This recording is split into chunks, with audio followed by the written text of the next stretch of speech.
ناظرین کرام، ہم ایک کیس آپ کی خدمت میں جو پیش کر رہے ہیں یہ پریمپشن کے حوالے سے ہے کہ شفا کے حوالے سے ہے۔ ناظرین کرام، آپ پاکستان میں ہوں، پاکستان سے باہر ہوں، اگر آپ نے کوئی کیس تیار کرانا ہے، کسی کیس کا جواب تیار کروانا ہے تو آپ واٹس ایپ نمبر 0300-426 پر ہم سے رابطہ کر سکتے ہیں۔ اس کیس کا ٹائٹل ہے جی طالب حسین ورسز محمد اکرم۔ یہ سول نگرانی نمبر ہے 49D/2015۔ آنریبل جسٹس رسال حسن سید صاحب نے اس کیس کو سنا۔ ناظرین کرام، اس کیس کے فیکٹس پر بات کرتے ہیں۔ مدعی محمد اکرم نے ایک دعویٰ دائر کیا کہ مدعا علیہ طالب حسین نے جو زمین خریدی ہے اس پر اسے حق شفا حاصل ہے۔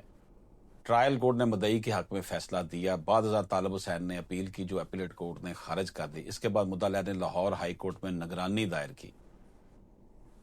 تو جناب، اس میں جو ایشوز تھے متنازع وہ کیا تھے؟ اگر خریدار کو اطلاع دینے والا اصل ذریعہ مثلا پٹواری عدالت میں پیش نہ کیا جائے تو کیا طلب معاتبت قانوناً ثابت تصور کی جا سکتی ہے؟ دوسرا جو ایشو تھا وہ یہ تھا کہ کیا طلب معاتبت محض سنی سنائی باتوں ہیر سے اور اطلاع کے وقت تاریخ اور جگہ کو ثابت کیے بغیر قابل قبول ہو سکتی ہے؟ طلب شہاد کو قانونی طور پر ثابت کرنے کے لیے کون سے ثبوت درکار ہوتے ہیں؟ اگر اطلاع نامہ یعنی نوٹس یا لکھنے والا گواہ پیش نہ کیا جائے تو اس کا کیا نتیجہ نکلتا ہے؟ ناظرین کرام، ہم تجزیہ کرتے ہیں ہر ایک پوائنٹ کا۔ پہلا پوائنٹ، طلب معاتبت میں اطلاع دینے والے اصل ذریعہ کی عدم موجودگی۔ عدالت نے مشاہدہ کیا کہ مدعی کے دوسرے گواہ PW2 کا بیان صرف سنی سنائی باتوں پر مبنی تھا، جو کہ قانون شہادت آرڈر 1984 کے آرٹیکل 71 کے تحت ناقابل قبول ہے۔ مدعی نے دعویٰ کیا کہ اسے پٹواری حلقہ نے زمین کی فروخت کے بارے میں بتایا، لیکن پٹواری کو عدالت میں بطور گواہ پیش نہیں کیا گیا۔ اس صورتحال میں عدالت نے قرار دیا کہ اطلاع کے اصل ذریعہ کو گواہ کے طور پر پیش کرنا انتہائی ضروری تھا تاکہ اطلاع کی زنجیر چین آف انفارمیشن مکمل ہو سکے۔ جب یہ گواہ پیش نہیں کیا گیا تو عدالت نے آرٹیکل 129G کے تحت منفی نتیجہ ایڈورس انفرنس اخذ کیا کہ پٹواری کو اس لیے پیش نہیں کیا گیا کیونکہ وہ مدعی کا موقف تسلیم کرنے کے لیے تیار نہیں تھا۔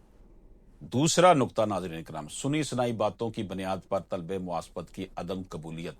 عدالت نے یہ واضح کیا کہ طلب معاتبت کی قانونی حیثیت صرف اس وقت تسلیم کی جا سکتی ہے جب اطلاع کے وقت تاریخ اور جگہ کو واضح اور مستند ثبوت کے ذریعے ثابت کیا جائے۔ جیسے اطلاع ملے مدعی نے فوری طور پر شفا کا حق استعمال کرنے کا اظہار کیا ہو۔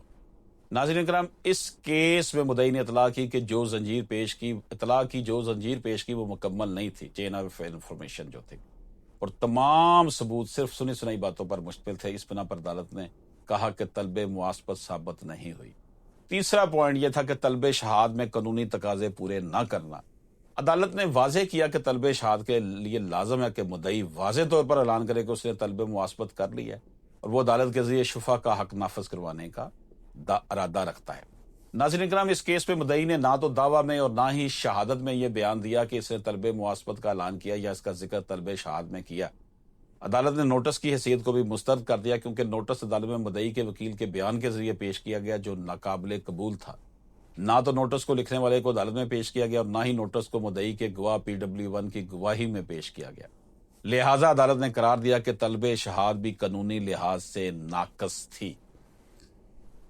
ناظرین کرام، طلب معاتبت اس وقت تک ثابت نہیں ہو سکتی جب تک اطلاع دینے والا اصل ذریعہ مثلا پٹواری گواہ کے طور پر پیش نہ کیا جائے۔ سنی سنائی باتوں قابل قبول شہادت نہیں ہوتی۔ اگر اطلاع کے وقت تاریخ اور جگہ کو واضح براہ راست اور معتبر شہادت کے ذریعے ثابت نہ کیا جائے تو طلب معاتبت غیر مؤثر ہوگی۔ طلب شہاد اس وقت قابل قبول نہیں ہوتی جب طلب معاتبت ہی ثابت نہ ہو یا جب نوٹس اور اسے لکھنے والے عدالت میں پیش نہ کیے جائیں۔ ناظرین کرام، یہ فیصلہ شفا کے دعویٰ میں شہادت کی زنجیر اور براہ راست گواہی کی ضرورت پر زور دیتا ہے اور بتاتا ہے کہ محض وکیل کے ذریعے یا سنی سنائی باتوں پر دعویٰ قائم نہیں کیا جا سکتا۔ یہ فیصلہ خاص طور پر قانون شہادت آرٹیکل 1984 کے آرٹیکل 71 اور 129G کی عملی تشریح بھی فراہم کرتا ہے۔